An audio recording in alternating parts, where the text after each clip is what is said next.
Alhamdulillah, alhamdulillahi rabbil alamin. Salatu wassalamu ala asyrafil anbiya'i wal mursalin Sayyidina Muhammadin wa ala alihi wa sahbihi ajma'in. Allahumma salli wa sallim wa barik ala Sayyidina Muhammad wa ala alihi wa sahbihi ajma'in wa tabi'in wa tabi'it tabi'in wa man tabi'ahum bi ihsan ila yaumiddin. Amma ba'du, subhanaka la ilma lana illa ma 'allamtana innaka antal alimul hakim. Rabbi shrah li sadri wa yassir li amri wahlul 'uqdatam min lisani yafqahu qawli wa saddid lisani wahdi qalbi bihaqqi sayyidina Muhammadin sallallahu alaihi wasallam. Para jamaah yang dirahmati oleh Allah, alhamdulillah pada pagi hari ini kembali kita dibangunkan oleh Allah dalam keadaan sehat walafiat. Kembali kita dibangunkan oleh Allah dalam keadaan berzikir kepada Allah Subhanahu wa taala. Mudah-mudahan bangunnya kita pada pagi hari ini dijadikan orang yang bersemangat di dalam menambah ibadah-ibadah kepada Allah Subhanahu wa taala. Amin ya rabbal alamin. Shalawat dan salam mudah-mudahan senantiasa tetap tercurah limpahkan kehadiran junjungan kita Nabi besar Nabi Muhammad sallallahu alaihi wasallam. Mudah-mudahan kita semua diakui sebagai umatnya kelak di yaumil qiyamah. Amin ya rabbal alamin. Para jamaah, alhamdulillah kita saat ini berada di bulan Agustus, bulan bersejarah bagi kita sebagai warga negara Republik Indonesia. Di bulan dari sudut pandang bulan Hijriah kita berada di bulan Muharram. Bulan yang mulia serta dimuliakan oleh Allah Subhanahu wa taala. Sehingga di bulan mulia ini pula lah kebaikan-kebaikan nilainya bertambah, kejelekan-kejelekan juga dosanya ditambah. Tidak sama sekarang. Bulan ini tidak sama dengan bulan yang lain. Kalau sudah Allah mengatakan inna iddatasyhur indallahi 12 syahran fi kitabillah yauma khalaqas samawati wal ardi minha arba'atun hurum. Jadi kalau sudah Allah nabinya mengatakan ini bulan yang bagus, sudah tidak ada, sudah mutlak, sudah tidak ada yang bisa menandinginya. Makanya di bulan yang hurum ini, mulia ini, katanya di dalam kitab Tafsir Ar-Razi, Fakhruddin Ar-Razi di dalam tafsirnya mengatakan annal ma'siyata fi asyaddu iqaba wa ta'ata fiha aktsaru thawaba. Siapa orang yang bermaksiat, sesungguhnya maksiat di dalam bermaksiat di dalam bulan mulia ini asyaddu iqaba, siksaannya ditambah. Beda dengan bermaksiat di luar bulan mulia.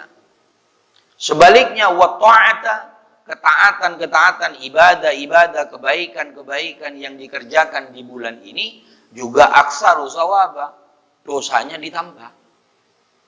Konsekuensinya begitu. Gajinya besar, risikonya besar, sama gitu. Jadi sama. Sekarang kita pahalanya besar. Kita la ilaha illallah di hari-hari biasa, dosanya sudah diampuni, apalagi dibaca di hari ini kan gitu. Jadi itu namanya kias ya.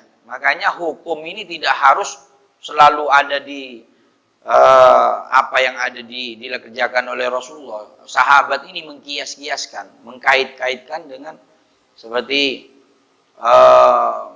seperti yang terjadi di sekarang. Wanfiqu fisarra'i wad-dharra, dalam Al-Qur'an ada ayat itu. Bersedekahlah di ketika kalian lapang ataupun sempit. Artinya kita ini walaupun sempit, ketika rezeki seret disuruh sedekah. Di dalam kesusahan kita disuruh sedekah masih. Makanya diaplikasikan oleh ulama ketika kematian itu sedekah.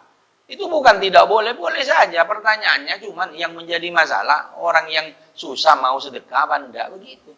Jadi kalau ada orang susah itu sedekah, boleh-boleh saja. Berdasarkan Al-Quran. Cuma yang jadi masalah, kalau tiap orangnya mau sedekah, ya monggo. Tidak mau sedekah, ya monggo. Begitu. Dan banyak orang, sudah susah sedekah. Sudah sedekah, tambah susah lagi. Urusan dia mau sedekah, bukan urusan kita. Peces-pecesnya dia, kok kita yang mumet. Kan begitu. Jadi bahasa gampangnya begitu. Lo boleh, ya boleh Al-Quran yang nyuruh. Fiku fisarra'i wad-dharra. Al-Quran itu loh. Terus kita tidak mau ayat itu bagaimana? Nah, dibentukkan di situ. Jadi kalau ada orang mati sedekah itu seperti ada kematian itu sedekah, boleh-boleh saja. Kita yang ruwet uang-uangnya dia. Kan gitu ya. Ada dalilnya seperti itu. Begitu juga di bulan-bulan ini disuruh bulan mulia dianjurkan oleh ulama. Ulama menganjurkan perbanyak sholat. Sholat yang paling bagus, sholat tasbih. Jadi bukan ketika di Muharram terus besok ini di bulan yang mulia Asyura, terus kita sholat tasbih itu moro-moro dikatakan bid'ah. Enggak. Sholat tasbih saja di hari-hari biasa dianjurkan sama Nabi. Bagaimana sholat tasbih dikerjakan di Asyura? Ya tambah bagus. Yang tidak boleh ini kita memfokuskan di Asyura harus sholat tasbih. Nah itu yang tidak boleh.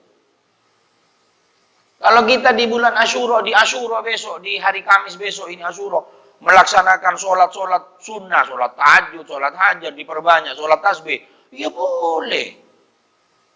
Wong bulan mulia dianjurkan lebih memperbanyak ibadah kita. Tidak harus contoh sama Nabi. Loh, kita kalau selalu mencontoh Nabi, kita banyak yang tidak mencontoh Nabi ya. Nabi hafal Quran, kita tidak hafal-hafal.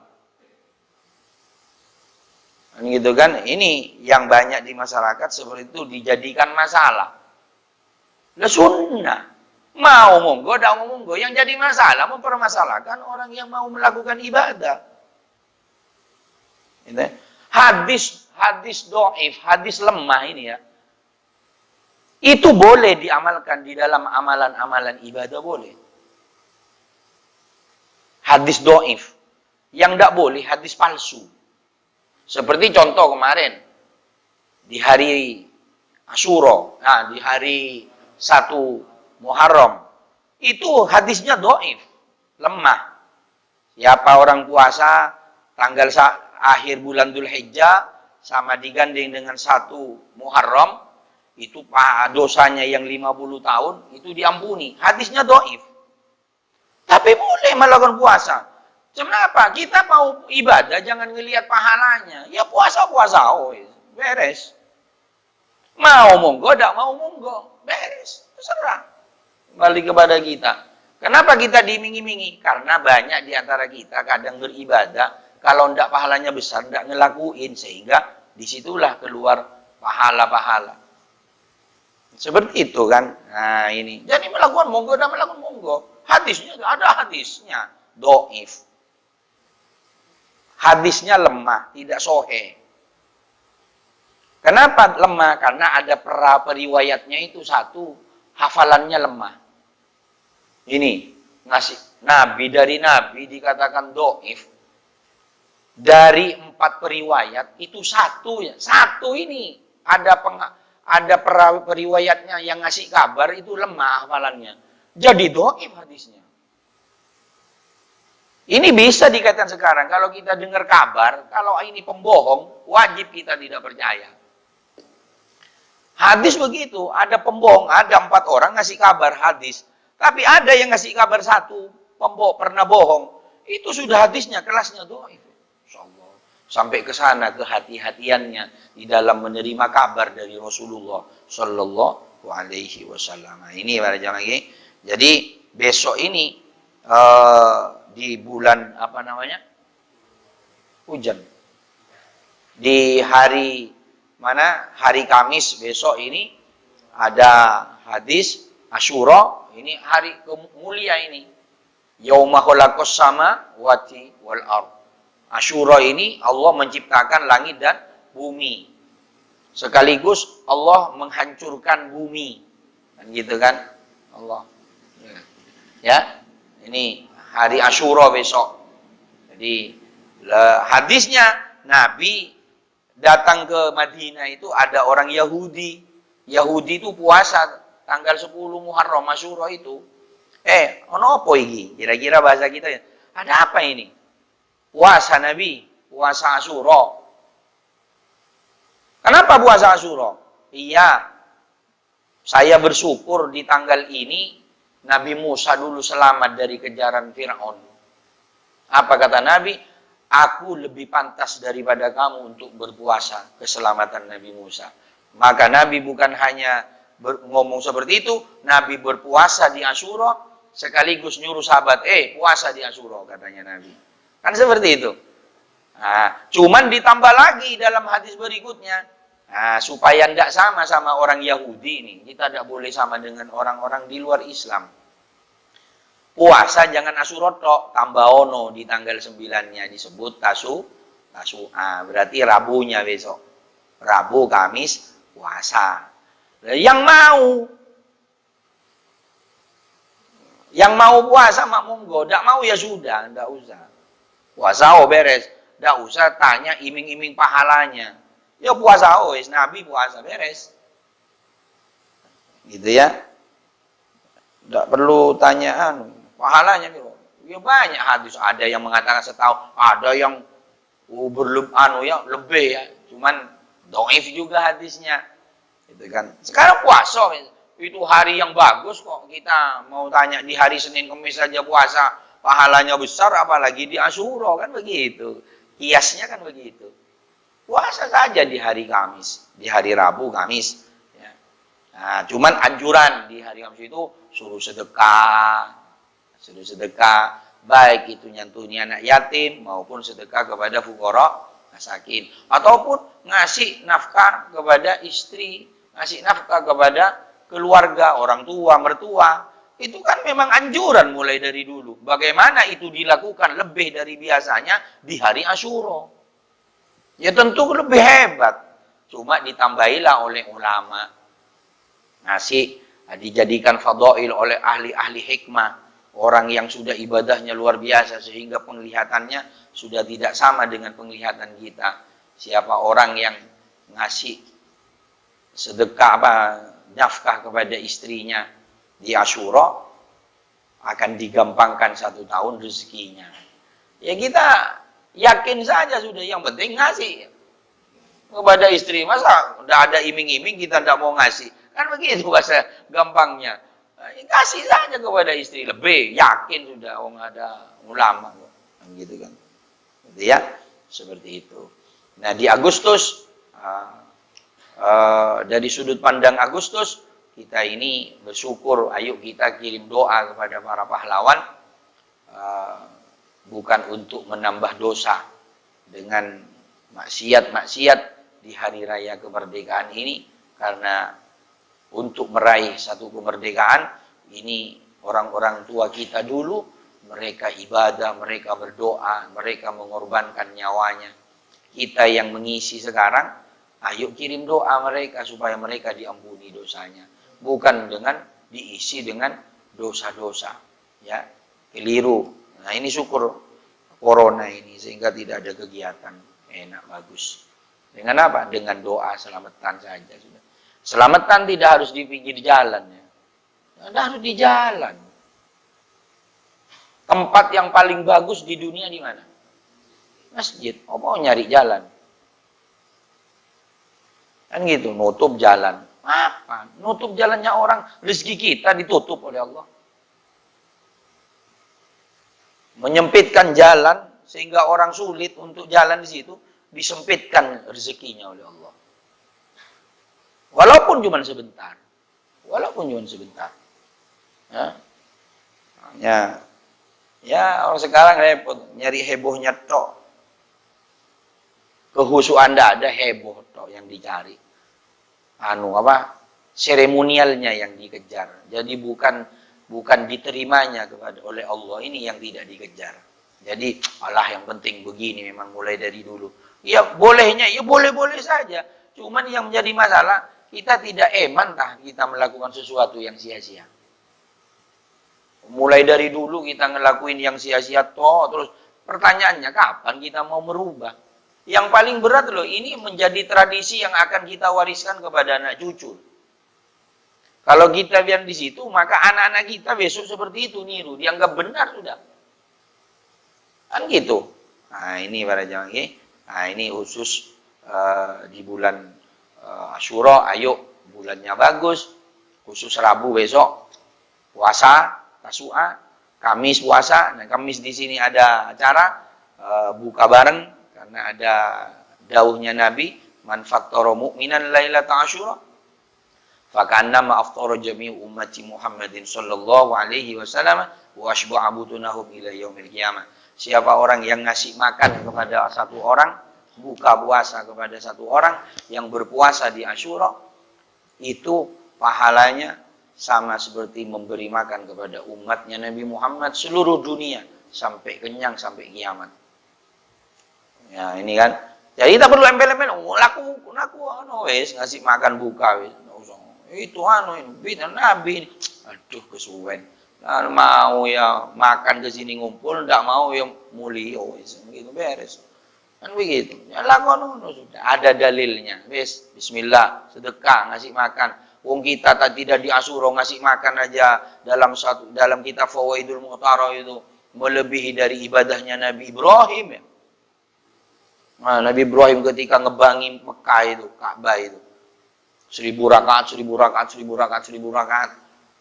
Disanjung sama Allah. Tidak ada yang bisa menandingi kamu Ibrahim. Tapi ada besok siapa? Umatnya Nabi Muhammad yang ngasih makan kepada satu orang saudaranya saja. Itu pahalanya lebih besar dari ibadahmu yang 4000 rakaat. Ini kan apalagi itu dikerjakan di bulan, di hari yang memang mulia. Ya jangan tanya wis. Jangan tanya macam-macam lakonono wis. Ndak mau, ya wis. Itu ada paksaan. La ikraha fid din, katanya Al-Qur'an. Tidak ada paksaan dalam Al-Qur'an. Mau monggo, ndak mau, ya wis.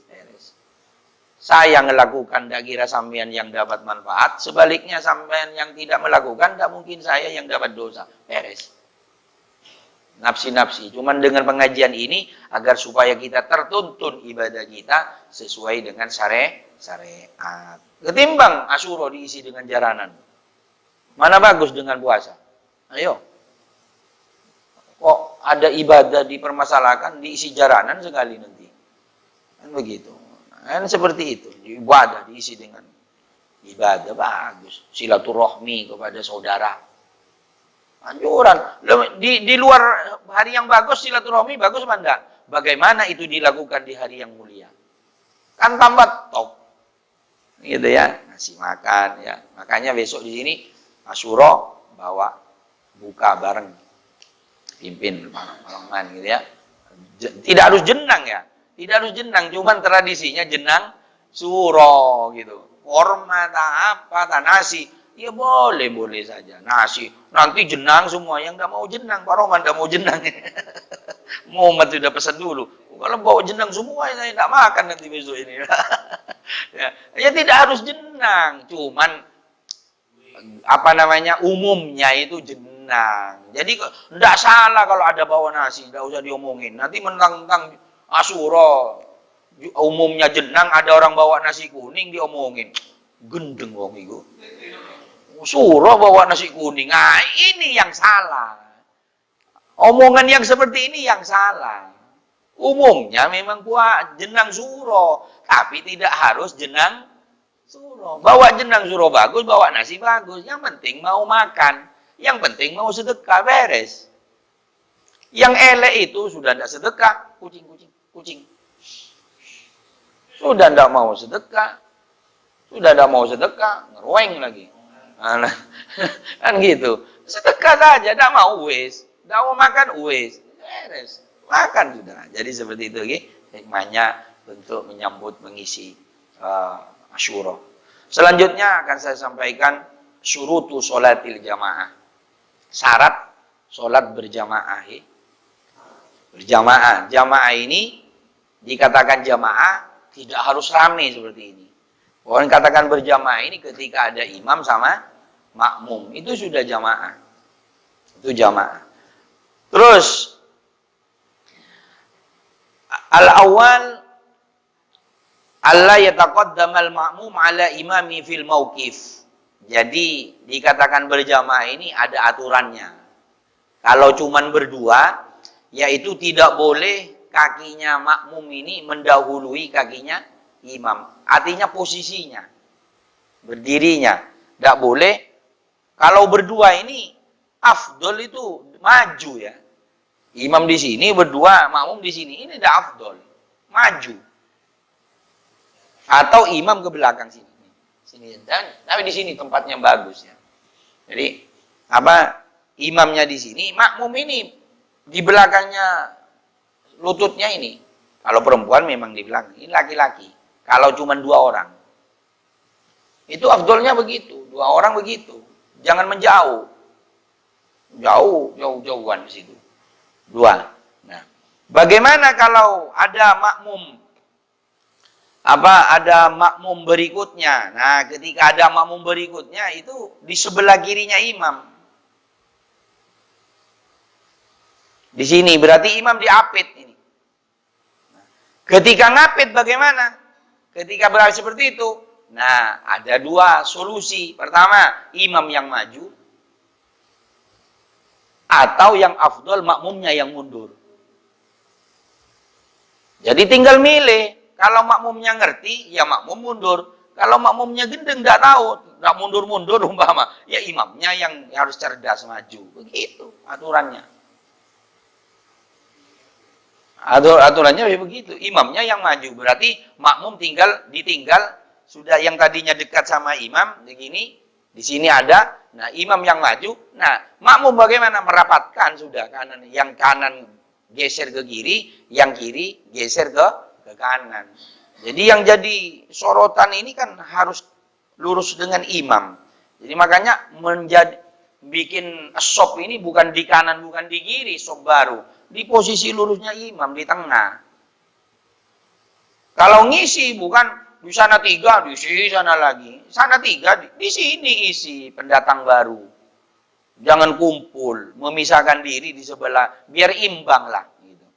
Ini rapat ke sini kosong gitu.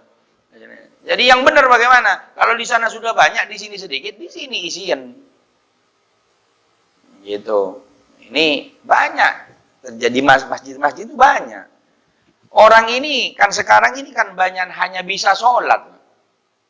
Sama seperti sekarang banyak orang yang bisa naik sepeda motor, tapi tidak bisa ngambil setan, tanda-tanda, rambu-rambu. Itu banyak tidak tahu, hanya bisa naik. Gitu. Oh, kalau ini tikungan harus pelan, kalau nyalip ini, kalau garis lurus ini tidak boleh nyalip. Banyak orang tidak tahu, sama dengan orang sholat. Orang sholat banyak, tapi banyak yang tidak tahu. Akhirnya akalnya sendiri yang dipakai, ngaku benar mas. Begitu ada pengajian tidak datang, dianggap dirinya sudah benar. Wah, ada di YouTube. Nah ini masalahnya, ada di Google. Bukan masalah di Google ya ada, tapi beda penjelasan dengan ya, tak sama, betul. Ya, barokahnya beda, kemantapannya itu beda, gitu. Nah, ini. Jadi posisi ini imam, jadi begini ya, merapat. Nanti ketika dapat beberapa menit, seukuran subhanallah, alhamdulillah, wa la ilaha illallah, Allahu akbar, boleh makmumnya yang cerdas, yang afdol ini makmum mundur. Yang nomor 1 itu makmum yang mundur. Tapi kalau makmumnya tidak ngerti, imam yang maju. Begitu caranya. Sampean kalau sholat ada orang berjamaah 2, sampean kalau mau ikut jamaah itu, jangan di sebelah kanannya, di sebelah kirinya imam. Bagaimana terus kalau sama imam sama makmumnya gendeng? Sama-sama tidak maju, makmumnya juga tidak mundur. Sampean mau mundur, ya tetap juga sama di situ, sama-sama bodoh. Kalau sampean mundur, salah. Nah, kalau memang harus begitu, memang harus jadi orang bodoh juga. Nah, kalau sampean mundur sendirian, malah salah. Malah salah. Ya tetap sudah kalau sama-sama gendengnya. Sampean kalah 2 lawan 1 ya. Kalau sampean sendiri yang mundur. Ya. Hah? Oh, tarik, minta tarik-tarikan. Tidak boleh narik-narikan. Nah, narik-narik ini yang narik ini ada. Nah, ini bahasa yang narik ini. Cuman urutannya berjamaah ini ya. Imam, makmum laki-laki, belakangnya anak-anak, belakangnya lagi perempuan. Itu susunannya. Sementara di musola masjid, kadang-kadang perempuan ditaruh di sebelah kanan ya. Sopnya itu. Ini ditutup tabir, di sini perempuan. Itu tidak boleh, bukan tidak boleh, makruh itu elek, itu tidak benar. Perempuan itu tidak boleh ada di kanan, sebelah kiri, belakang kiri. Kalau belakang dada terasnya sebelah kiri. Makanya dulu waktu kita punya musola kecil, itu di sebelah kiri kordennya. Kordennya di sebelah kiri. Karena musolanya cilik. Ini kadang sudah besar, ditaruh di sebelah kanan. Ya sah, sahnya sah, cuma tidak mendapatkan keutamaan. Karena posisi perempuan itu belakang sama sebelah kiri. Makanya kalau cuma berjamaah dengan istri di sebelah kiri, bukan di sebelah kanan. Nanti keterangan ini dipakai, Dek, sini Dek, sebelah kanan Dek. Jangan.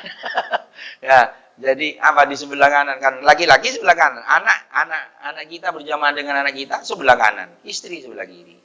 Tapi mundur belakang. Ya, iya sampean.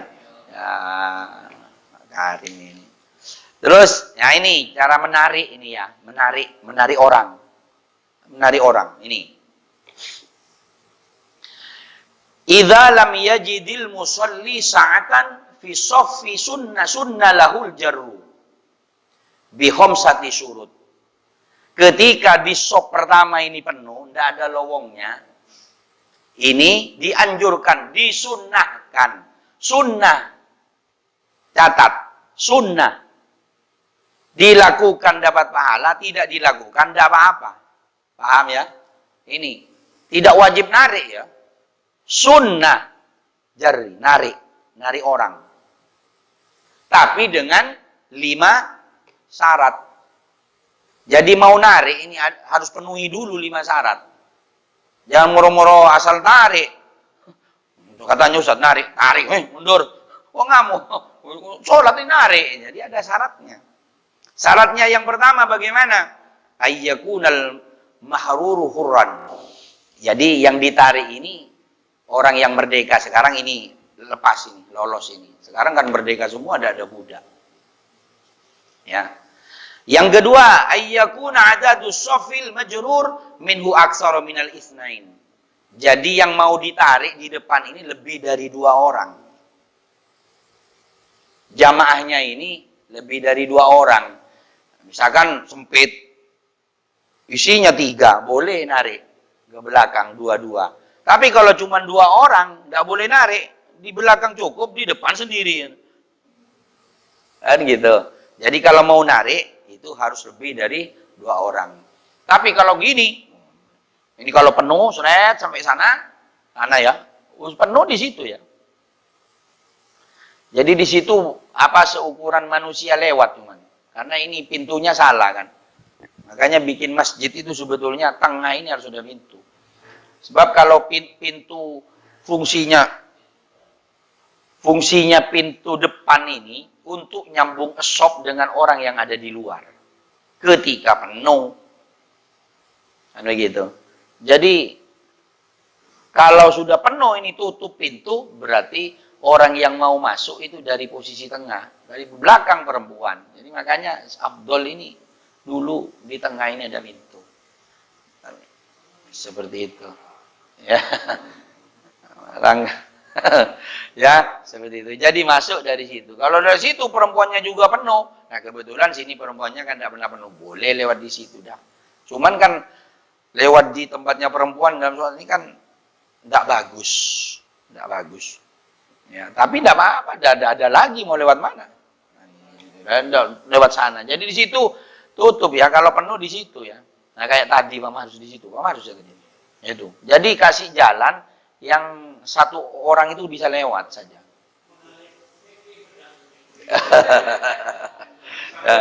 Tutup. Jadi jangan, kalau masih lowong tidak boleh, sebetulnya tidak boleh bikin sop baru. Di sini sering ya itu terjadi. Ngejar kipas. Repot sudah. Ya loh, sholat ini bukan akalnya sendiri, ada aturannya. Nah ini yang jadi masalah ya. Nah, tidak, sana penuhi, sekiranya cukup 1 keramik saja itu, kosongi itu. 2 keramik masih cukup orang itu. Yang belakang ini tidak dapat pahala jamaah, dianggap sholat dewekan. Sop ini apa di depan ini lowong, di belakang bikin sop, sholatnya sah. Bukan tidak sah, sholatnya sah. Bayarannya ini loh dianggap sholat dewekan deh. Putus. Seperti itu. Tapi sekarang corona, tidak tahu siapa yang tanggung jawab. Tidak tahu saya. Gitu ya. Terus nah ini. Ayyadunna muwafaqata majrur. Harus punya dugaan. Yang mau ditarik ini mau. Ngerti. Jangan moro asal tarik, lihat dulu orangnya. Nanti ditarik ngajak tukaran nanti. Ya. Jadi lihat dulu, deleng sopo ditarik. Ngerti banda ini ditarik, gitu. Kalau sekiranya yang mau ditarik ini tidak ngerti, ya ojo main tarik-tarikan. Sontok nanti. Apa sholat main tarik-tarikan? Gitu ya. Gitu ya. Jadi lihat dulu kalau mau narik ini orangnya, yang jelas yang ditarik posisi tengah ya. Posisi tengah sini. Karena kan mau bikin sop baru kan. Posisi tengah. Ya, itu. Jadi jangan main asal tarik. Lihat orangnya mau apa tidak ditarik. Yang kedua, orangnya ngerti tidak ditarik ini. Nah, itu kan. Ini 2 ya, harus diperhatikan. Jangan main asal tarik. Jadi kalau orangnya tidak ada yang mau ditarik, jangan main tarik. Sholat dewek di situ, tidak apa-apa. Ya, gimana? Tidak apa-apa. Kalau tidak ada orang lagi sudah. Nah, seperti itu ya. Terus yang keempat, ayyakunal jarru fil qiyam, narik orang dalam posisi berdiri. Ya jelas lah. Kalau dalam posisi ruku ditarik kan kayak sepur ke belakang gini. Ya, dalam posisi berdiri lah narik. Baik itu berdiri posisi baca Fatihah ataupun berdiri dalam posisi i'tidal. Boleh. Pokoknya dalam posisi berdiri. Sami Allahu liman hamidah. Sampai baru datang. Ditarik. Boleh. Boleh. Boleh. Dalam posisi dia berdiri. Baca surat-suratan. Dalam posisi baca Fatihah. Atau dalam posisi habis itu pokoknya dalam posisi berdiri. Nariknya. Terus yang ini yang terakhir. Nah ini yang apa? Caranya ayyakuna ba'da ikhramil jarri. Yang narik ini takbir dulu. Bukan narik baru takbir. Takbir dulu baru narik. Ini yang tidak tahu orang. Jadi mau narik, saya di sini, Pak Marus datang. Jadi Pak Marus ini sholatnya bukan di sop kedua, maju dekat ke saya. Kalau berdirinya di sop kedua, nyampe enggak tangannya ke saya. Jadi sholatnya di tengah sop. Narik ke sini, nariknya itu mau narik, mendekat dulu ke saya, di belakang saya sini. Takbir dulu, makmuman Allahu Akbar, baru narik. Setelah takbir, nariknya setelah takbir. Bukan narik dulu baru takbir. Ini banyak tidak tahu. Nah, makanya harus ngerti, setelah ditarik, orang itu mundur. Mundurnya barengan sama yang ditarik. Narik sama yang narik, mundur bareng. Tapi tidak harus bareng kayak gerak jalan. Ayo, kanan dulu. Ya enggak. Ya pokoknya mundurnya seukuran bareng gitu. Gitu ya. Jadi banyak tidak tahu ya. Asal narik ya. Kalau orang itu tidak takbir, sampean ditarik, dia tidak takbir, moro-moro narik. Jangan mau tetap. Mau antum. Ya tetap begini ya, posisinya tetap kita. Jangan mau kita ditarik. Kalau dia narik kita dalam posisi tidak takbir. Jadi kalau kita tahu, kan ngerti ditarik, dia tidak takbir, moro-moro narik dulu. Sampean mundur, ya dasar sholatnya batal. Nah, itu caranya ya. Ini kan banyak tidak tahu ini. Sering saya melihat itu yang narik-narik. Dia tahu asal nariknya toh ya. Tidak tahu syaratnya. Syaratnya narik itu harus tahu. Lihat dulu orangnya ngerti apa enggak. Mau apa enggak ditarik orang ini. Ada ngerti tapi tidak bisa mundur dia. Ya orang yang lumpuh. Dia berdiri gitu. Jangan main tarik. Nanti lama-lama karena tidak mundur yang narik mokso. Tidak bisa jalan nih. Kira-kira seperti itu ya. Mundurnya harus tahu dan dulu ilmunya harus tahu gitu. Nariknya dalam posisi berdiri dan sebelum narik takbir dulu. Berarti maju dulu. Sop pertama di sini kan, sop kedua di situ. Jadi kalau mau narik, ini yang mau ditarik di sini tarik. Yang mau narik sholat di sini. Takbir dulu baru gudit, narik. Bukan gudit ya, narik. Narik, bukan digudit. Tapi jangan antar-antar, terlontang nanti. Narik, saya gini. Nah, oh ngerti. Bukan digudit. Digudit itu kan isyarat makmum. Tarik. Tapi jangan antar-antar, tarik. Sekiranya yang ngerti dia ditarik. Gitu ya. Nah, makanya kalau nggak ngerti sampai narik, diam tetap. Mundur-mundur gitu. Oh, gede. Iya. Seperti itu ya. Ini syaratnya narik. Ini masuk sudah, saudara. Nah, ini kan banyak tidak tahu nariknya. Nah, kalau syarat itu tidak dipenuhi, sampean tidak apa-apa sholat sendiri walaupun tidak ada tempatnya, tidak ada temannya. Jadi bikin sop baru sendirian itu hukumnya elek. Cuman elek. Ya, makanya ada anjuran narik. Ada disunnahkan narik orang untuk jadi konco di sop kedua. Cuman nariknya ada syaratnya, itu syaratnya. Penuhi dulu syaratnya itu. Kalau 5 syarat itu tidak dipenuhi, 4 lah, yang 5 kan 1 gugur. Yang 4 itu tidak dipenuhi, maka tarikannya gugur. Tidak sah, malah membatalkan sholat. Demikian. Ada yang tanya? Ya. Asani selanjutnya Sabtu depan. Oke. Ya. Ngerti ya? Nah, ini mudah-mudahan menjadi ilmu yang manfaat barakah. Allahumma anfa'na bima 'allamtana, rabbi 'allimna alladhi yanfa'una, rabbi faqihna wa faqih 'alana wa qarabatil lana fi dinina. Malakutin sadaqar rabbi wa fiqna fiqhum lima tartadi qala fi'lan karama. Rusukil kulla halalan daim wa khilatu ulama wa bil khair wa fadul syar. Allahumma hdina fi daqwa jan safiri daqwa tulin wa siwaq wa la tajmi man khalaqa amran asa wa sunallahi wa la qila la hawla illa billah. Wa sallallahu alaihi Muhammadin walhamdulillahi rabbil alamin. Terima kasih. Kurang lebihnya mohon maaf. Assalamualaikum warahmatullahi wabarakatuh.